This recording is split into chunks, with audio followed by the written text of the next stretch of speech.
মহান স্বাধীনতা দিবস আজ। গভীর শ্রদ্ধায় জাতি স্মরণ করছে ১৯৭১ সালে মুক্তি সংগ্রামে আত্মদানকারী বীর শহীদদের। সাভারের জাতীয় স্মৃতিসৌধে ৭১-এর বীর সেনানীদের প্রতি শ্রদ্ধা জানিয়েছেন রাষ্ট্রপতি মোহাম্মদ শাহাবুদ্দিন এবং অন্তর্বর্তী সরকারের প্রধান উপদেষ্টা ডক্টর মোহাম্মদ ইউনূস। ভোরে জাতীয় স্মৃতিসৌধে ফুলের শ্রদ্ধা নিবেদন করেন রাষ্ট্রপতি। পুষ্পস্তবক অর্পণের পর ১৯৭১ সালের মহান মুক্তিযুদ্ধের বীর শহীদদের স্মৃতির প্রতি বিনম্র শ্রদ্ধা জানাতে সেখানে কিছু সময় নীরবে দাঁড়িয়ে থাকেন। এ সময় বাংলাদেশ সেনাবাহিনী, নৌবাহিনী ও বিমান বাহিনীর একটি চৌকস দল রাষ্ট্রীয় অভিবাদন জানায়। রাষ্ট্রপতি স্মৃতিসৌধ প্রাঙ্গণে রাখা দর্শনার্থীদের বইয়ে স্বাক্ষর করেন। পরে প্রধান উপদেষ্টা ডক্টর মোহাম্মদ ইউনূস শ্রদ্ধা জানান। পুষ্পস্তবক অর্পণের পর মহান মুক্তিযুদ্ধের বীর শহীদদের স্মৃতির প্রতি বিনম্র শ্রদ্ধা জানাতে সেখানে কিছু সময় নীরবে দাঁড়িয়ে থাকেন।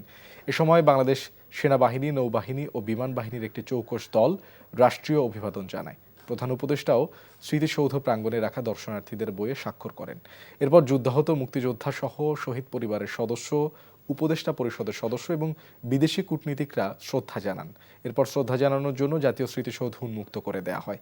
বিভিন্ন রাজনৈতিক, সামাজিক সংগঠন সহ সর্বস্তরের মানুষ স্মৃতিসৌধে শ্রদ্ধা জানাচ্ছেন। সবাইকে নিয়ে একসাথে এগিয়ে যাওয়াটা হচ্ছে একটা বড় জায়গা আমাদের জন্য। আমি মনে করি আমাদের সীমিত সময়ে আমরা অবশ্যই চেষ্টা করব যে মানুষকে এই বিচারের কিছু কিছু রায় যদি মানুষের সামনে দিতে পারি, তাদের মধ্যে যেন ওই আস্থাটা আসে যে সত্যি এই বর্বরতার একটা বিচার হবে।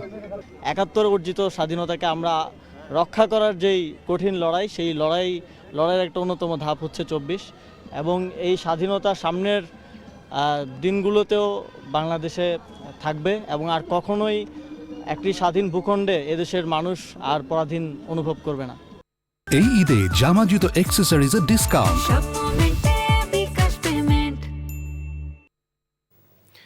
দর্শক, এ বিষয়ে আরো জানাতে চলে যাচ্ছি জাতীয় স্মৃতিসৌধে। সেখানে আছেন সহকর্মী ইমরুল আহসান। ইমরুল, সর্বস্তরের জনগণের জন্য তো উন্মুক্ত করে দেয়া হয়েছে, এখন কারা শ্রদ্ধা জানাচ্ছেন, সর্বস্তরের মানুষের উপস্থিতি কেমন দেখছেন?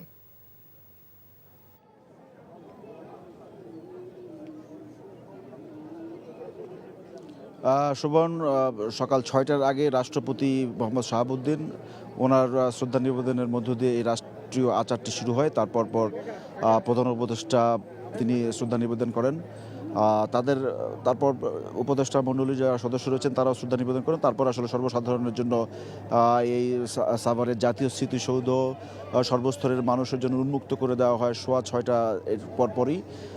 তবে যেহেতু রোজার দিন, আমরা দেখেছি যে প্রথম ১ ঘন্টায় আসলে সাধারণ মানুষের খুব বেশি উপস্থিতি ছিল না।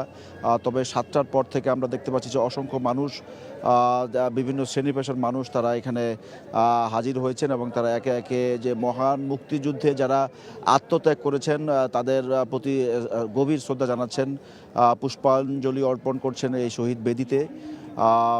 বিভিন্ন রাজনৈতিক এবং সামাজিক সংগঠনের পক্ষ থেকে এখানে দলে দলে আসা হচ্ছে। বিএনপির স্থায়ী কমিটির সদস্য মির্জা আব্বাসের নেতৃত্বে একটি প্রতিনিধি দল এখানে বিএনপির পক্ষ থেকে এখানে শ্রদ্ধা নিবেদন করবে। তবে ইতিমধ্যে আমরা দেখেছি যে ঢাকা জেলা অর্থাৎ সাভারের নেতাকর্মীরা এখানে অসংখ্য নেতাকর্মী হাজির হয়েছেন। এছাড়া নবগঠিত যে তরুণদের দল এনসিপি, তাদের আহ্বায়ক নাহিদ ইসলামের নেতৃত্বে তারা আসার কথা রয়েছে। তো সব মিলিয়ে সাধারণ মানুষ যেটা বলছেন যে একটি রক্তক্ষয়ী মুক্তিযুদ্ধের মাধ্যমে যে উদ্দেশ্য নিয়ে এই মুক্তিযুদ্ধ হয়েছিল, সেই প্রায় ৫.৫ দশকের এই পথ চলায় মুক্তিযুদ্ধের আকাঙ্ক্ষার অনেক কিছু অপূর্ণতা রয়ে গিয়েছে। তবে ২৪-এর যে গণ অভ্যুত্থান হয়েছে এবং এই গণ অভ্যুত্থানের পথ ধরে মানুষ প্রত্যাশা করছেন যে সেই অপূর্ণতাকে কাটিয়ে একটি বৈষম্যহীন এবং শক্তিশালী গণতান্ত্রিক কাঠামো বাংলাদেশে গড়ে উঠবে, এমনটি সাধারণ মানুষ তাদের প্রত্যাশার কথা জানাচ্ছেন। সুমন। ইমরুল, আপনাকে ধন্যবাদ। দর্শক, শুনছিলাম জাতীয় স্মৃতিসৌধে শ্রদ্ধা নিবেদনের খবর। এই ঈদে জামা জুতো অ্যাক্সেসরিজের ডিসকাউন্ট।